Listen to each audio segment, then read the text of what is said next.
ఎవరు భయ్యా? పొన్నూరు నియోజకవర్గం. పేరు జేసింజెడ్ సూర్య, జనసేన పార్టీ ఉమ్మడి గుంటూరు జాయింట్ సెక్రటరీ. గత ప్రభుత్వానికి ఈ ప్రభుత్వానికి ఏమన్నా తేడా కనిపించిందా? అసలు పబ్లిక్ ఏమనుకుంటున్నారు? ఒక సంవత్సరం సుపరిపాలన మీద మంచి ప్రభుత్వం అయితే మీరైతే స్టిక్కర్లు వేసుకున్నారు, జనాలు ఏమనుకుంటున్నారు? సుపరిపాలన కూటమి ప్రభుత్వం వచ్చి ఏడాదిలో కూటమి ప్రభుత్వం అధికారం వచ్చిన నెలలోనే వృద్ధులకి 4,000 రూపాయలు పింఛను, వికలాంగులకి 6,000 చేసిన ప్రభుత్వం. తల్లికి వందనం చెప్పిన విధంగానే ఎలక్షన్ ప్రచారంలో ఇంట్లో ఎంతమంది పిల్లలు ఉన్నా కానీ ప్రతి ఒక్కరికి 15,000 చేస్తామని పడ్డాయా? ప్రతి ఒక్కరికి పడ్డాయి.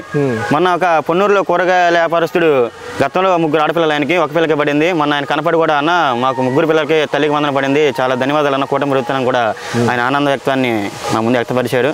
వాళ్ళకి ఇచ్చిన బ్యాగులు కూడా అన్ని నాశరకంగా ఉన్నాయంటున్నారు వైసీపీ వాళ్ళు. అసలు గత ప్రభుత్వం వైసీపీ వాళ్ళు జగన్మోహన్ రెడ్డి చక్కెర వేసుకొని నాసిరకం బ్యాగులు పుట్టించింది వాళ్ళు. ఈ రోజున నాణ్యత గల బ్యాగులు ఇస్తున్న ప్రభుత్వం కూటమి ప్రభుత్వం. అదేవిధంగా బుక్స్ కూడా విద్యార్థులకు ఇస్తున్న బుక్స్ కూడా చాలా నాణ్యంగా ఉన్నాయి. విద్యార్థులు కూడా చాలా మంది చెప్తున్నారు. ఎంత ఫస్ట్ నుంచి కూడా వైసీపీ ప్రభుత్వం తప్పుడు ప్రచారంతోనే అధికారంలోకి వచ్చింది, తప్పుడు ప్రచారంతోనే ఓటం కూడా ఎదుర్కొంది. జనాలు కూడా అలాగే బుద్ధి చెప్పారు. కానీ ఈ మధ్యలో కేకే సర్వే కానీ ఇలాంటివన్నీ చాలా వరకు సర్వేస్లో కూటమి ప్రభుత్వంలో జనసేన బాగా నష్టపోతుంది, అదేవిధంగా జగన్కి ప్లస్ అయ్యే అవకాశాలు ఎక్కువ అవుతున్నాయి అని చెప్పేసి చెప్తున్నారు. దేనివల్ల? ప్రస్తుతానికి మన జనసేన పార్టీ అధ్యక్షులు ఉప ముఖ్యమంత్రి ఆయనకి ఇచ్చిన శాఖల మీద దృష్టి పెట్టి పార్టీ కార్యక్రమాలను కొద్దిగా స్లోగా రన్ అవుతుందని కూడా జనసేనలు కూడా వ్యక్తపరుస్తున్నారు. ఇప్పుడు స్లోగా రన్ అవుతున్నాయి అంటే మరి అధ్యక్షుల వారికి మీరు చెప్పేది ఏంటి?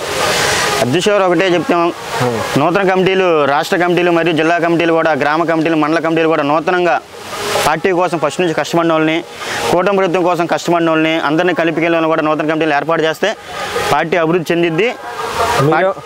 జనసేన పార్టీ నుంచి ఎటువంటి గుర్తింపు లేదు, లేకపోతే మమ్మల్ని అనాథలుగా వదిలేశారనే దాంట్లో బాధలో ఉన్నారు జన సైనికులు అందరూ అంటున్నారు. మరి పార్టీ కోసం పనిచేసిన ఖచ్చితంగా ప్రస్తుతానికి లేట్ అవ్వచ్చు, కానీ ఖచ్చితంగా గుర్తింపు జనసేన పార్టీ ఖచ్చితంగా గుర్తింపు వచ్చింది అని కూడా మేము తెలియజేస్తాను.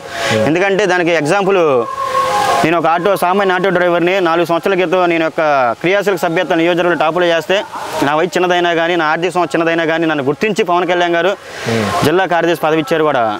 నేను ఒక ఎగ్జాంపుల్గా చూసుకొని తెలియజేస్తాను. ఇప్పుడు కూటమి ప్రభుత్వం అధికారంలో రాగానే ఏంటంటే పార్టీ స్ట్రక్చర్ మీద దృష్టి పెట్టలేదు, ప్రజలకు ఏ విధంగా న్యాయం చేయాలి, ప్రజలకు ఇచ్చిన పథకాలను ఏ విధంగా ముందుకు తీసుకెళ్లాలని దృష్టి పెట్టారు తప్ప ఎవరు కూడా పార్టీ కోసం పనిచేసిన వాళ్ళు ఏమి ఆశించి అయితే పార్టీలోకి రాలేదు. మా యొక్క పనితీరుని గుర్తించి పదవులు ఇస్తే, నామినేట్ పదవులు ఇచ్చిన ఏది ఇచ్చినా కానీ మేము తీసుకుంటాం తప్ప మేమైతే పదవులు ఏమీ ఆశించట్లేదు. ఖచ్చితంగా ఏంటంటే పవన్ కళ్యాణ్ గారు కూటమి ప్రభుత్వం పార్టీ కోసం కష్టపడిన వాళ్ళకి, కూటమి ప్రభుత్వం అధికారులు రావడం కష్టపడిన ఖచ్చితంగా ఏదో నామినేట్ పోస్టో లేకపోతే పార్టీలో కీలక బాధ్యతలు అప్పచెప్పే కార్యక్రమం మాత్రం ఖచ్చితంగా రానున్న రోజుల్లో జనసైనికులు అందరూ చూస్తారు, జనసేన నాయకులు కూడా చూస్తారని కూడా తెలియజేస్తాం. అధికారం వచ్చిన సంవత్సరంలోపే మాకు ఇది కావాలి, అది కావాలి, మాకేం జరగట్లేదు అన్న మనం జనసైన నాయకులు కూడా బాధను వ్యక్తపరచడం కరెక్ట్ కాదు. ఒక బిడ్డ పుట్టాలంటేనే 9 నెలల గర్భంలో పిల్లోడు పెరగాలి, 10 నెలలకి కానీ శిశువు అవ్వడం. అదేవిధంగా అధికారం వచ్చిన సంవత్సరంలోపే మనం పదవులు ఆశించడం కూడా కరెక్ట్ కాదు. ఇంకా 4 సంవత్సరాలు ఉంది. ముందు మనం ప్రజలకు ఇచ్చిన మాట నిలబెట్టుకున్న తర్వాత మనం పార్టీలో పదవులు కోరుకోవడం కూడా ఉత్తమని కూడా తెలియజేస్తూ ఉన్నాం.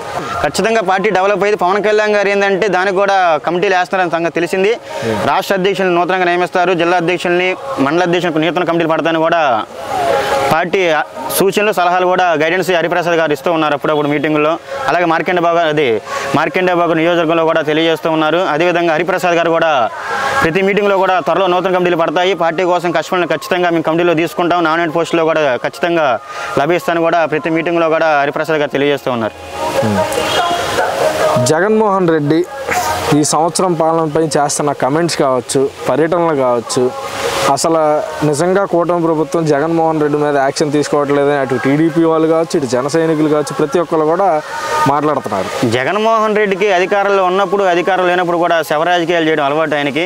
మొన్న సత్తినపల్లిలో బెట్టింగ్ ఆడి బెట్టింగ్లో డబ్బులు పోగొట్టుకుని ఒక వ్యక్తి చనిపోతే ఆ వ్యక్తిని పరామర్శించడానికి వచ్చి 3 వ్యక్తిని బలి తీసుకున్న వ్యక్తి జగన్మోహన్ రెడ్డి. తెనాల్లో కూడా అంతేనా? తెనాల్లో కూడా సేమ్. ఆయన ఆడికెళ్ళినా కానీ ముందు ఆయన ప్లాన్ చేసుకుని వస్తాడో తెలియదు, లేకపోతే ఆయనే కావాలని చెప్పి చంపేస్తాడో తెలియదు, కానీ ఖచ్చితంగా ఆడికెళ్ళినా కానీ ఆయన ఖచ్చితంగా శవరాజకీయం చేస్తున్నాడు.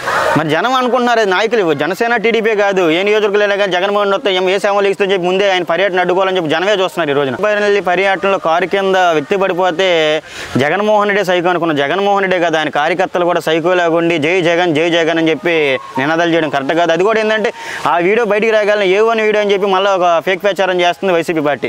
అదేవిధంగా ఈ రోజున మేము కొన్ని వందల మీటింగ్లు జనసేన పవన్ కళ్యాణ్ గారు లక్షల మందితో సభలు ఏర్పాటు చేశారు, ర్యాలీలు ఏర్పాటు చేశారు. మేము ఏ రోజు కూడా విషయరహితంగా మేము ఏం దాడులు చేయలేదు. ఎవరైనా చిన్న గాయం జరిగినా కానీ మేము అంబులెన్స్లో మా సొంత డబ్బులతో వాళ్ళకి హాస్పిటల్లో వైద్యం అందించింది కూడా జనసేన పార్టీ అని కూడా తెలియజేస్తున్నాం. కూటమి ప్రభుత్వం మళ్ళీ రాబోయే ఎలక్షన్లో అసలు ఇలా ఉంటే గెలిచిద్దా?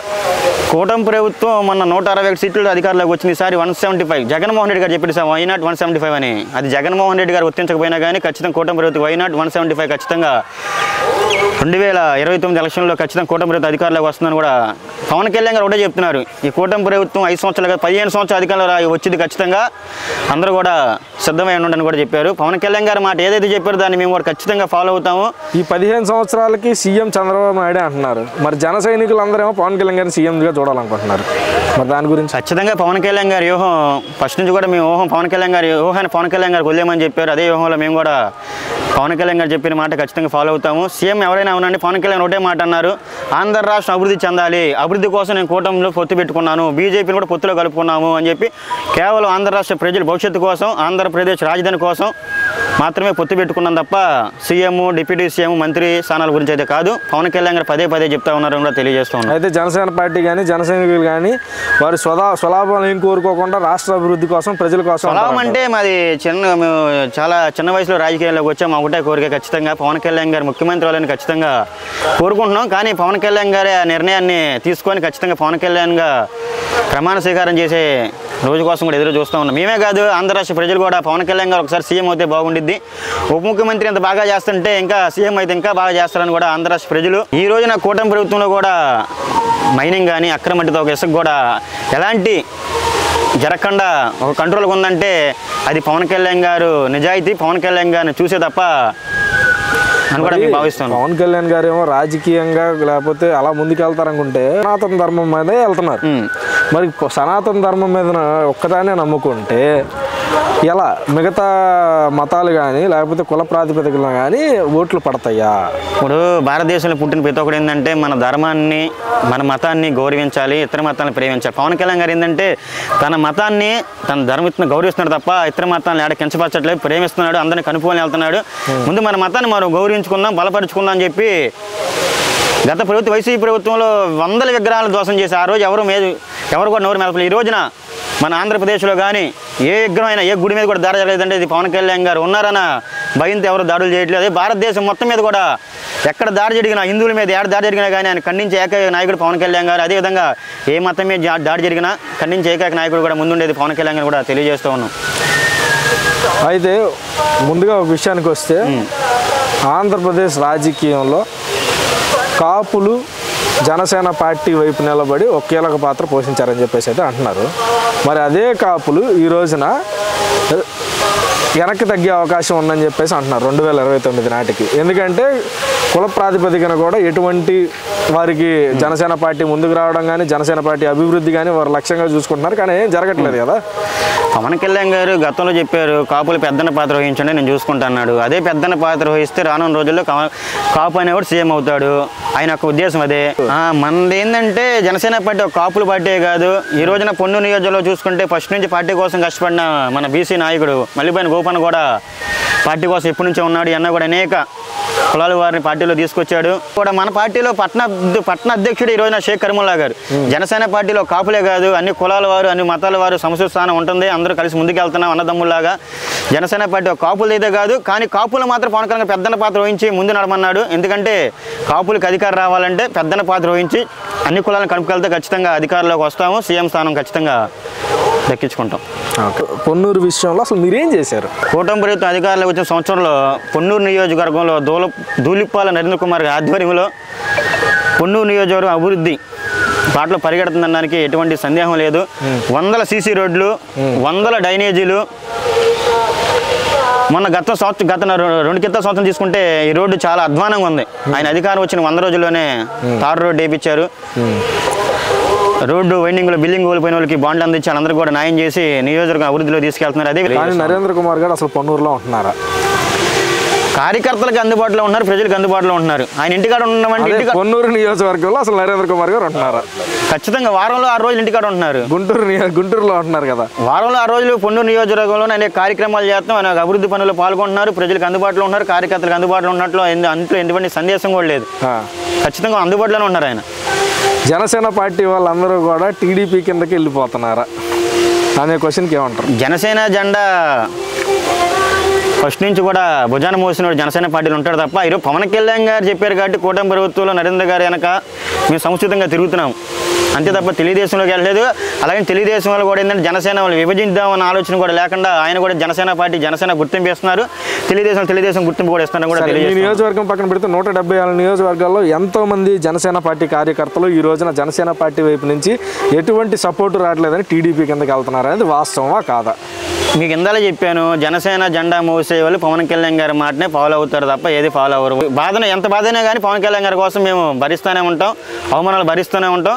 కానీ పార్టీకి అన్యాయం జరిగితే మాత్రం మేము సహించమని కూడా తెలియజేస్తాం. మరి ఇదే 5 సంవత్సరాల తర్వాత పవన్ కళ్యాణ్ సింగిల్గా పోటీ చేద్దామంటే ఇదే కూటమి నాయకులతో కలిసి తిరిగే జన సైనికులు మళ్ళీ వెనక్కి రాగలరా?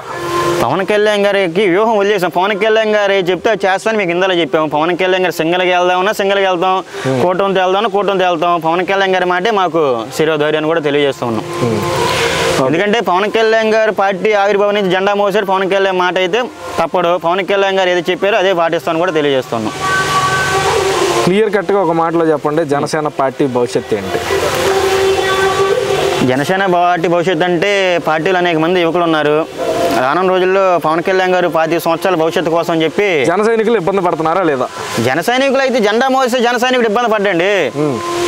ఎందుకంటే పవన్ కళ్యాణ్ గారిని చూసుకొని బతికే వాళ్ళం మేము. లేదు, ఈరోజు జనసేన పార్టీకి కానీ జనసేన పార్టీ నాయకులు కానీ మీ నియోజకవర్గం కాదు, ఎంటైర్ ఆంధ్ర రాష్ట్ర ప్రభుత్వం ఆంధ్ర రాష్ట్రం మొత్తాన్ని దృష్టిలో పెట్టుకొని మాట్లాడుతున్నాం. ఎంటైర్ జన సైనికులు మొత్తం కూడా మినిమం గౌరవం లేకుండా ఉన్నారు అనేది వాస్తవం. సొంత అన్న తమ్ముళ్ళని అప్పుడప్పుడు విభేదాలు వచ్చి కొద్ది దూరంగా ఉంటారు. ఈ రోజు ఏంటంటే 3 పార్టీలు కలిసి వెళ్ళాలంటే కొన్ని విభేదాలు ఉంటాయి. కానీ ఆ విభేదాలను కూడా సరిదిద్దుకొని కలుపుకొని సొంత అన్న తమ్ముళ్ళ ముందుకు వెళ్ళడానికి పవన్ కళ్యాణ్ గారు, చంద్రబాబు నాయుడు గారు పైన ఎంత సఖ్యతగా ఉన్నారో మేము కూడా నియోజకవర్గ గ్రామాల్లో అదే సఖ్యతగా ఎన్ని విభేదాలు వచ్చినా కానీ ముందుకు వెళ్తున్నాం. అదేవిధంగా నియోజకవర్గంలో సమన్వయకర్త మార్కండే బాబు గారు ఏ గ్రామంలో ఎటువంటి నాయకుల మీద విభేదాలు ఉన్నా కానీ సమన్వయం చేసుకుంటూ ముందుకి మార్కండే బాబు గారు కూడా తీసుకెళ్తూ ఉన్నారు. ఖచ్చితంగా విభేదాలు అనేవి ఉంటాయి ఎక్కడో కూడా. ఆ విభేదాలు కూడా మేము యువరత్వం కాబట్టి గ్రామాల్లో పవన్ కళ్యాణ్ గారి మాట శిరోధైర్యంగా భావించి సర్దుకొని వెళ్తాము. ఇదేంటంటే శవరాజకీయాలు చేసే వైసీపీ పార్టీ మాత్రం ఏదో అడపా వీళ్ళిద్దరు విభేదాలు వచ్చినాయి, కొట్టుకుంటున్నారు, తిట్టుకున్నారని చెప్పి నీచపు రాజకీయం చేస్తుంది. వైసీపీ పార్టీ ఒకటే తెలియజేస్తున్నాం, మీరు ఎంత నీచపు రాజకీయం చేసినా కానీ పవన్ కళ్యాణ్ గారు ఒకటే మాట చెప్పారు, 15 సంవత్సరాలు కూటమి ప్రభుత్వం పొత్తులో వెళ్తున్నాము, సొంత అన్న తమ్ముళ్ళ కలిసి వెళ్ళమన్నారు కాబట్టి ఖచ్చితంగా చిన్న విభేదాలు వచ్చినా కానీ మేము కలిసికట్టుగా ముందుకు వెళ్తామని కూడా తెలియజేస్తూ ఉన్నాం. అమరావతి విషయంకి వస్తే ఇంకా గ్రాఫిక్స్ నడుస్తుందా? అసలు అభివృద్ధి ఈ ప్రభుత్వంలో జరిగిద్దా జరగదా? మాకు పవన్ కళ్యాణ్ గారి మీద చంద్రబాబు నాయుడు గారి మీద అపారమైన నమ్మకం ఉంది. చంద్రబాబు నాయుడు విజనరీ నాయకుడు అని చెప్పి పవన్ కళ్యాణ్ గారు 100 మీటింగ్లో చెప్పారు. ఆయన యొక్క విజనరీని చూసే పవన్ కళ్యాణ్ గారు పొత్తు పెట్టుకున్నారని కూడా చెప్పారు. ఖచ్చితంగా గ్రాఫిక్స్ అయితే కాదు, ఈ 5 సంవత్సరాలు అమరావతి పూర్తి అయిపోయిందని కూడా తెలియజేస్తూ ఉన్నాం.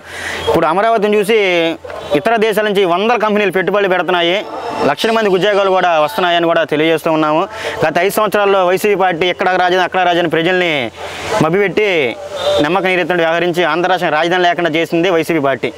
మన ఆంధ్ర రాష్ట్రానికి అప్పుల్లో కూరుకుపోవడానికి వైసీపీ పార్టీ. జగన్మోహన్ రెడ్డి ఏమో అభివృద్ధి చేశానని చెప్తున్నారు. అసలు చేసిన అభివృద్ధి ఏంటి? జగన్మోహన్ రెడ్డి అభివృద్ధి చేయలే, అప్పులు చేసి అభివృద్ధి అని చెప్పి ఆయన ముందుకెళ్తున్నాడు. ఆయన గతంలో అమ్మఒడి ఇవ్వడానికి విజయవాడలో ఉన్న పార్కుని తాకట్టు పెట్టి అమ్మఒడి ఇవ్వాలి, ఒక పెన్షన్ వేయాలంటే ఏదో దేవస్థాన భూమిని తాకట్టు పెట్టి ఇవ్వాలి. ఈ రోజున తల్లికి వందనం, ఇంట్లో ఎంతమంది పిల్లలు ఉన్నా కానీ ప్రతి బిడ్డకు కూడా 13,000 వేసిన ఘనత కూటమి ప్రభుత్వం. ఈ రోజున ఎక్కడో అప్పు తెచ్చి తల్లికి వందనం వేసింది కాదు, ఆంధ్ర రాష్ట్ర అభివృద్ధిని చూసి ఇతర దేశాల నుంచి వచ్చిన పెట్టుబడులతో తల్లికి వందనం ఇచ్చడం కూడా తెలియజేస్తూ ఉన్నాం. ఈ రోజున ఒక పెన్షన్ ఇస్తున్నారంటే అమరావతి రాజధాని చూసి వచ్చిన పెట్టుబడులు చూసి వచ్చిన డబ్బులతో పెన్షన్ ఇస్తున్నాను కూడా కూటమి ప్రభుత్వం మంచి ప్రభుత్వం కూడా తెలియజేస్తూ ఉన్నాం. గత ప్రభుత్వం అన్ని అప్పులు చేసి ఆంధ్ర రాష్ట్రాన్ని అప్పుల బావులో దింపి ఆంధ్ర రాష్ట్రం నాశనం చేసి యువతకు ఉద్యోగం లేకుండా చేసి గంజాయి మొత్తులో దింపి నాశనం అయిపోయిన పార్టీ. మళ్ళీ జగన్మోహన్ రెడ్డి సీఎంగా ఎక్కడో వైఎస్ఆర్సీపీ అధికారంలోకి రాదంటారు.